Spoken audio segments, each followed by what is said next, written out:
नमस्कार दोस्तों, आप सभी का बहुत स्वागत है यूनिटीज ब्लॉग में। हर बार की तरह एक और लघु कथा लेकर हाजिर हूँ मैं आज, लेकिन ये कथा कोई रोमांटिक नहीं है। ये एक ऐसी कथा है, एक ऐसी छोटी कहानी है जिसे आप सुनेंगे तो अंत में आपको कुछ न कुछ सीखने को जरूर मिलेगा। इस कहानी को लिखा है अटल कश्यप जी ने। तो चलिए शुरू करती हूँ, और इस कहानी का शीर्षक है पागल।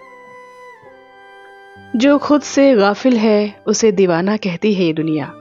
जो खुद से गाफिल है उसे दीवाना कहती है दुनिया, और जो हर पल खुद की जरूरतों के लिए भागता ही रहता है उसे क्या कहेंगे।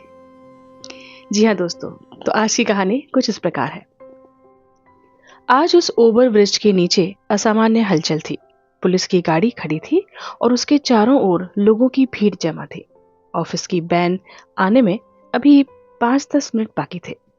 अनहोनी की आशंका मन में लिए मैं भीड़ को चीरता हुआ आगे बढ़ गया। वह जगह मेरे लिए अनजान नहीं थी। रोज ऑफिस जाने के लिए मैं वहीं बने स्टाफ पॉइंट पर खड़ा होता था।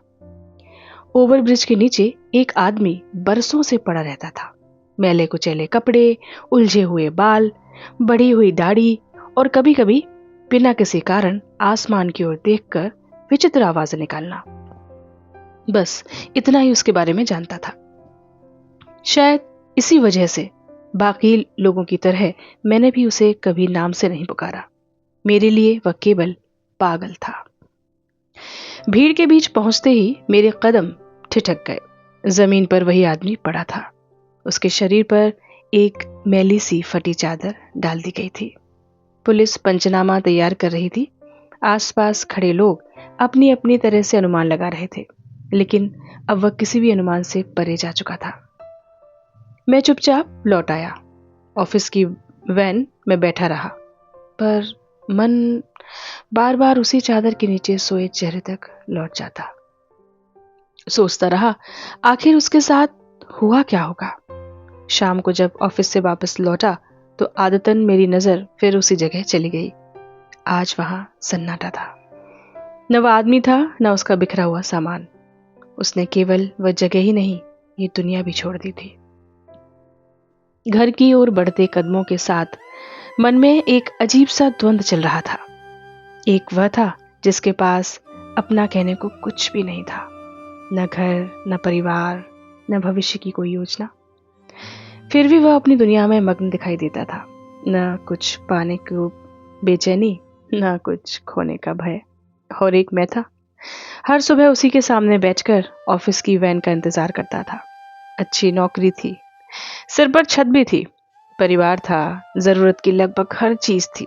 फिर भी मन हमेशा किसी न किसी चिंता से भरा रहता। कुछ और पाने की दौड़, कुछ खो देने का डर, भविष्य की अनिश्चितताओं का बोझ। घर पहुंचकर देर तक मैं यही सोचता रहा, असल में पागल कौन था?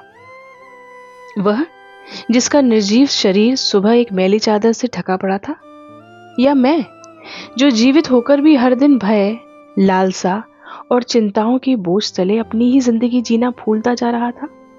शायद पागलपन फटे कपड़ों, बिखरे बालों या सड़क पर रहने का नाम नहीं है।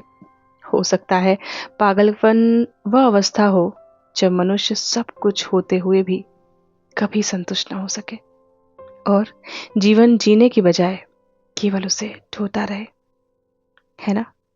तो दोस्तों, ये थी एक छोटी सी कहानी जिसका शीर्षक था पागल। इस कहानी के माध्यम से हमने ये जाना कि आज की इस भागदौड़ भरी जिंदगी में हम सब कुछ होते हुए भी कई बार खुद को काफी अकेला पाते हैं। सारे रिश्ते, नाते, भौतिक बात की सारी चीजें मटेरियलिस्टिक थिंग होने के बावजूद भी हमारा मन कभी नहीं भरता।